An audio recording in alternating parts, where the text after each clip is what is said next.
এই যে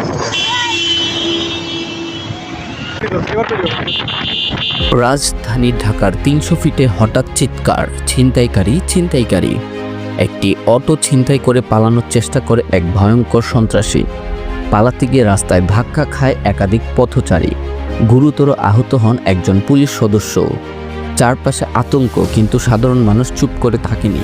পুলিশ আর জনতার সম্মিলিত প্রচেষ্টায় শুরু হয় রুদ্ধশ্বাস ধাওয়া।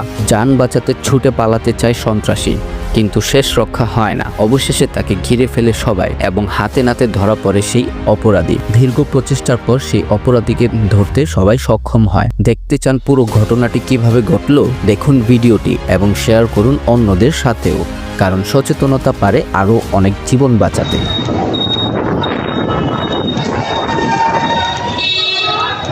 মার শালার মার।